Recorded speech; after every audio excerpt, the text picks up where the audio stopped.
Hello students, so welcome to my next online class. So this is the continuation video of the chapter magnetism, and in my previous class we have discussed few topics like what is a magnetic field, so the space or region around a magnet where another magnet experience a force of attraction or repulsion is called magnetic field. Also we have to explain the magnetic field in with terms of other definition, like if we place a magnetic compass in a region and if the needle of that magnetic compass points to a definite direction, then we say that there is a presence of magnetic field. But if the magnetic compass rests in any direction, then we say that there is no magnetic field. Okay, so the strength of the magnetic field can be easily found out by the that is magnetic field lines, that is magnetic lines of force. These are the imaginary lines which originate from north pole and terminate at south pole. Okay, so any point drawn on this imaginary line and the tangent drawn from that point gives the direction of magnetic field. So these magnetic field lines, they form a closed loop, that is they start from north pole and they terminate at south pole, and internally from south pole to north pole. That means they form a closed loop. Moreover, these magnetic field lines, they don't intersect with each other. Now if they intersect it at a certain point, at a fixed point, then at the point of intersection there will be two magnetic field, which is not possible. Okay, as magnetic field and electric field, these are the vector quantities, so they should have only one fixed direction. But if they intersect, then they will be showing that they have two directions, which is not possible. So similarly, if the magnetic poles are very closer to each other, so number of magnetic lines force will be maximum, so this will indicate a stronger magnetic field. But whereas if the magnets are very far away from each other and field lines will be less, then we say that there is a weaker magnetic field. Okay, so apart from this also we have come across the magnetic flux. So magnetic flux was given by phi b, where phi b was integration of VDS, that means dot product of magnetic field and area and over a closed surface, that means integral of a magnetic field over a closed surface is termed as here magnetic flux. And when this magnetic flux, if you divide by area, then that is magnetic flux density. So we have seen its unit also, so refer those notes. Last class I have given you PDF also, that PDF notes you need to write in your exercise book, but in case if you have already written from by referring other book, then no need. Okay, but make sure the topics which I am giving in the PDF, that should be written in your exercise book. So you see, in a previous class I have given in the notes like elements of Earth's magnetic field. So elements of Earth's magnetic field, the first question comes here, that how the magnetic field is created in Earth. So in our Earth there are some charged particles which on rotation, which on moving in the atmosphere or in the Earth surface, they produce a magnetic field around it. Because last class we have seen, when a charged particle is made to move in a magnetic field, so the force acquired by it was F equals to BQV sin theta. Okay, so similarly we have seen, we have defined B from there also, that is B equals to F by Q. Okay, so these are the definitions we have derived from magnetic field. So that means our Earth has the charged particles, due to its motion in the Earth crust, so they produce the magnetic field here. So likewise, if you bury a iron nail inside the Earth crust, after few years this iron nail will be converted to magnet, because our Earth behaves like a huge magnet. But you see, whenever we take a magnetic compass, always the north is pointing towards north and south is pointing towards south. So some cases this is wrong, because you see, how can, now if we see, if we think analytically, so how a north points to north, that means generally north pole and north pole they repel each other, south pole and south pole they repel each other, but how come this north and north pole they are attracting each other? So you see, in our Earth crust at the center we consider it to be as magnetic dipole, and this magnetic dipole north is towards the geographic south. Now, like for example, you see here, let us consider this is our earth, and if I consider a magnetic dipole to be here, right, and this is our axis, this is geographic north and this is geographic south, and here we see that near our geographic north and geographic south,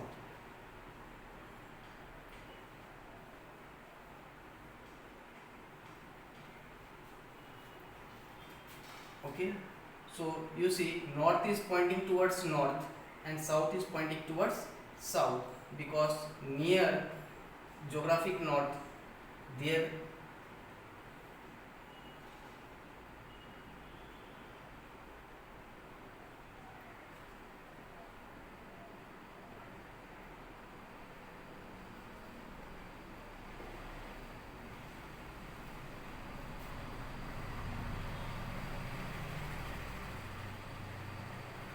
okay, so actually what I mean here, you see, let us consider this is our earth surface and we have geographic north and geographic south, right, and if I consider this to be as magnetic needle, and we know the north is pointing towards north and south is pointing towards south, okay, this is a magnetic needle.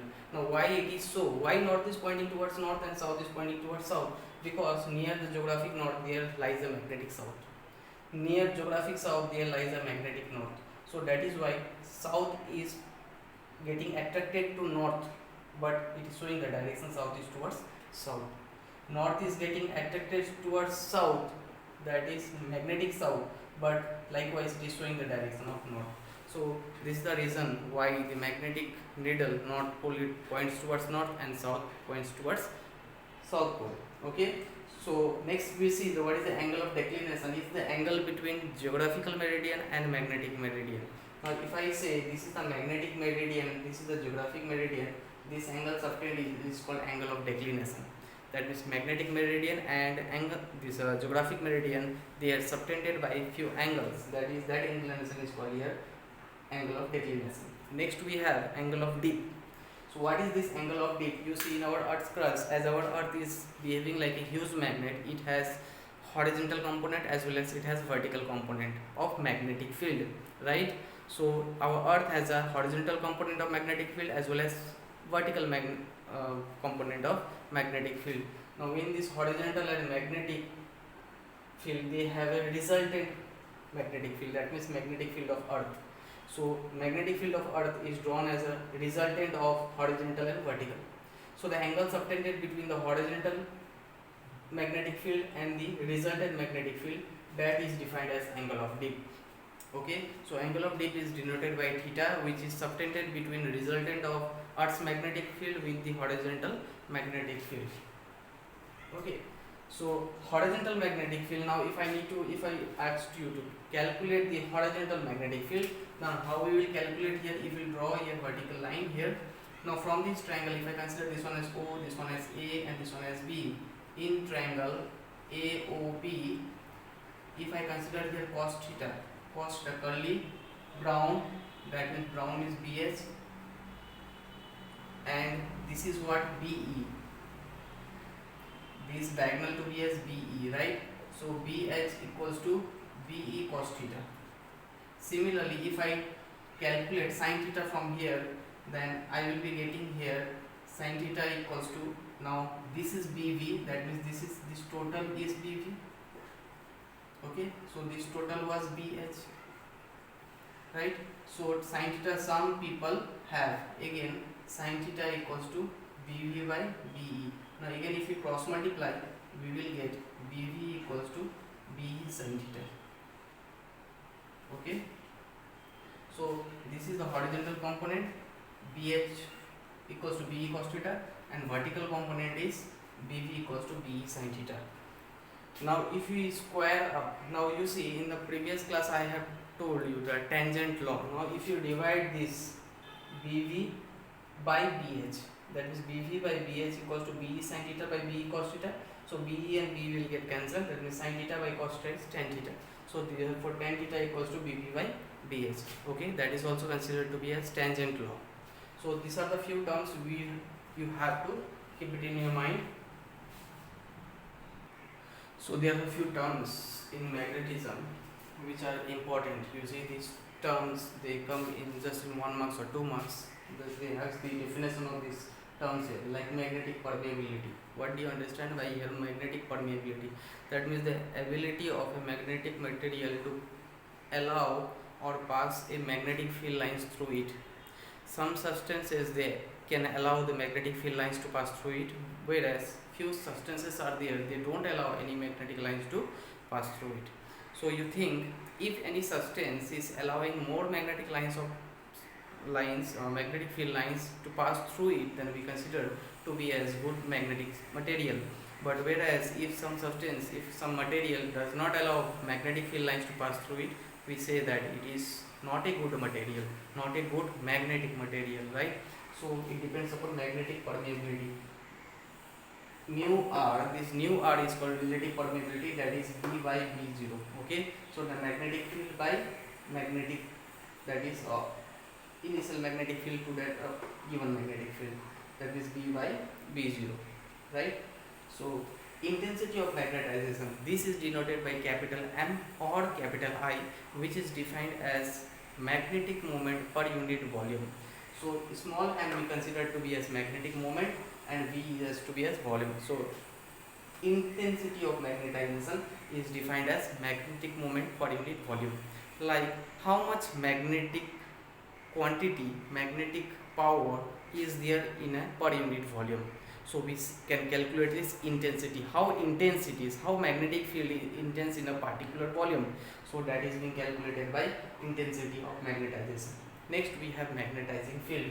Let us consider we have one solenoid and we are passing a current through that solenoid in order to convert that solenoid as an electromagnet. Okay, so by passing electricity we can convert a substance, that is a conductor, to a magnetic material. Okay, we know this one by Faraday's law. So what we have done, we have taken a solenoid whose number of turns are n and we are passing current. So the current passed through a solenoid through a number of turns n to produce a magnetic field, that is a magnetizing field. So how much magnetizing field we are want to produce? We can produce by changing the number of turns and by changing the magnitude of current. Okay, so this was the magnetizing field. And next we have magnetic susceptibility, which is defined as intensity of magnetization to that of magnetizing field. Now you see how can you differentiate two magnetic material. Okay, so two magnetic materials, suppose there are two materials, both are attracting magnet, that means we consider both are to be as magnetic material, but which one is good, which one is bad, how we going to differentiate those material, that is by susceptibility. So you see few material they gets magnetized by a less magnetizing field. Okay, due to less number of magnetic field lines they gets magnetized, then we say that its susceptibility is more.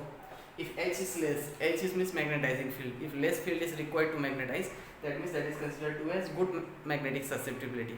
Similarly, if H is more, then xi m, this is called xi, this is not X, this is called xi m. Generally we write xi m like this. This is called magnetic susceptibility. Okay, so xi m depends upon intensity of magnetization and magnetizing field.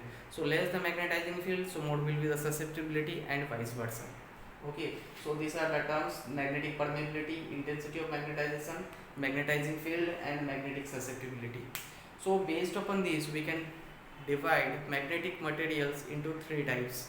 So we can say paramagnetic substance, we can say diamagnetic substance, and we can say ferromagnetic substance. So magnetic materials are of three types.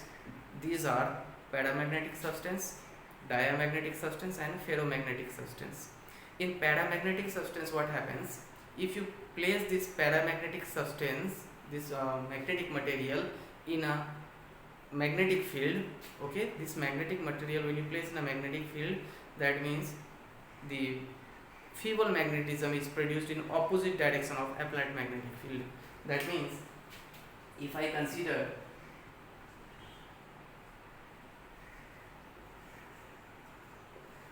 this is north pole and this is south pole. Okay, so this is the applied magnetic field and I have placed one material here. This is also a magnetic material. So magnetic material field is from north to south. but here magnetism is produced from north to south in opposite direction of applied magnetic field. So if in any material when it is placed between north pole and south pole, and if its material magnetism is produced in opposite direction, that is feeble magnetism is produced in the opposite direction of applied magnetic field, then we say that this is a paramagnetic substance. Okay, so this substance is so let us consider this to be as diamagnetic, not paramagnetic, right? This is a diamagnetic substance as it is in opposite direction. Now paramagnetic substances are those substances. Now if I consider here north and south here, right? Now if I place a magnetic material here, that is north pole and south pole,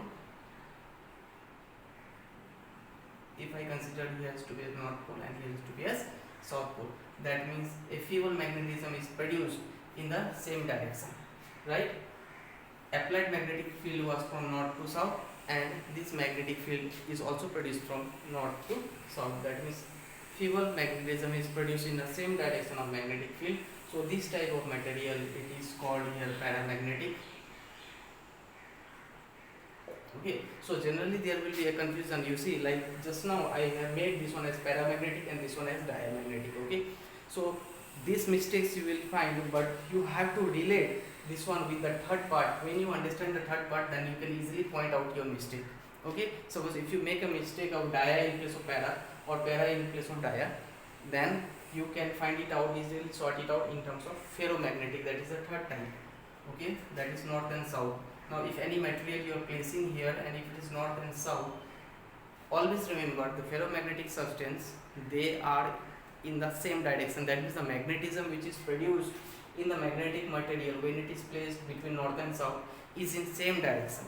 So if this is in same direction, okay, if this is in same direction of that of magnetic field, that any strong magnetism is produced in this material, then this is called ferromagnetic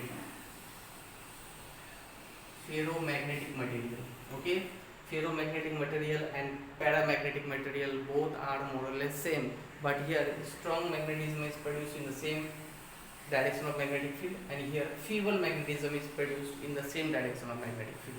So that is why initially you see I wrote here paramagnetic, but as soon as I saw I was able to write this ferromagnetic, so I got sure that I have made some mistake here.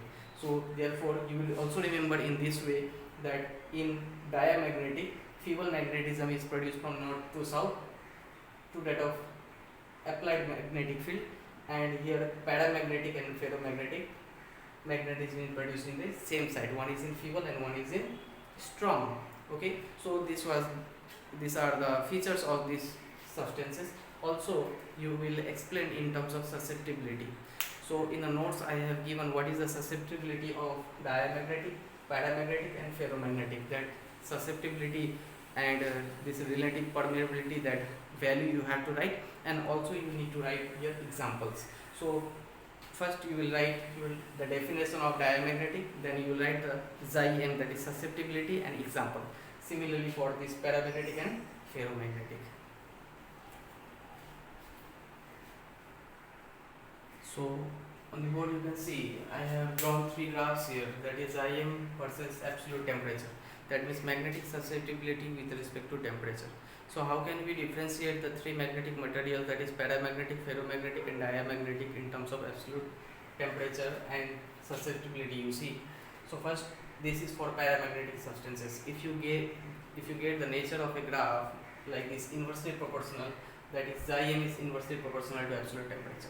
So more the temperature, less will be the magnetic susceptibility. That means that magnetic material, if you consider by increasing its temperature, and if its susceptibility is decreasing, then that substances is called paramagnetic substances. And if you increase the temperature, if you heat that magnetic material by increasing the temperature, then you see if its magnetic susceptibility is not changing, then we consider it to be as diamagnetic substance. Okay, similarly this material, when you are increasing the temperature, the nature of the graph is like this. Okay, so first it remains more or less same, then it starts decreasing on increasing temperature. Okay, so at a temperature at which ferromagnetic substance converts to paramagnetic substance, if you see, this is the nature, and from here just also it starts like this. So if I make here graph, then actually at this point we will be having this temperature. This is called QD temperature, TC. Okay, at QD temperature ferromagnetic substance gets converted to paramagnetic substance. That means this, when you change the temperature, ferromagnetic substance gets converted into paramagnetic substance. So it increases initially, now then it decreases. So it has a peculiar behavior, that means the nature is different. So these are the graphs of absolute temperature versus magnetic susceptibility. So if it is asked, then you will be drawing these diagrams, and you need to define this QD temperature also. So between this diamagnetic and ferromagnetic, you see the difference is mentioned here: intensity of magnetization, behavior in non-uniform magnetic field, and susceptibility. So you will pause your video and you will note down in your exercise book. So same thing in our previous chapter, we have tau equals to P sin theta. Similarly, we have here tau equals to M cross B. Okay, so where is the M is the magnetic moment and B is the magnetic field. So this derivation you need to write in your exercise book. Okay, so you will just pause your video and you will just note down. You see what I have done here, I have placed here magnetic dipole here whose magnetic strength is M. In electric chapter we have seen the force acting was F equals to QE, but here now it is MB, right? Same as in place of QE we have MB, and here we are calculating sin theta from here. Sin theta some people have, that is perpendicular by hypotenuse. Hypotenuse we have 2L, and perpendicular we have from, we will calculate from here, right? So tau equals to MB Bn, that means force into displacement. So we will substitute the value and we will get MB sin theta. MB sin theta means here M cross B sin theta. So torque was force into displacement. What is the force? MB, and displacement, that is a perpendicular distance, that is Bn. So Bn can be written as 2L sin theta. So in place of Bn, 2L sin theta, if I substitute here 2L sin theta, so M2L, this is capital M, right? Like 2LQ in the previous chapter we have substituted by P. So here 2ML, that is capital M, and B sin theta, that is MB sin theta is M cross B. So torque vector equals to M vector cross B vector, that is cross product. So here we have the difference between diamagnetic and paramagnetic. The previous was dia and ferro. Now here susceptibility is given. You see interaction, feeble repelled by a magnet in diamagnetic, and in paramagnetic the feeble attracted because it is in same direction. So these questions you need to write in your exercise book. Okay, you will just pause your video and you will just note down in your exercise book here. And this short answer type questions, this already I have given in the notes, so you need to write this one. So for this video only this much. In the next class I will be starting this electromagnetism, or that is magnetic effect of current. Thank you.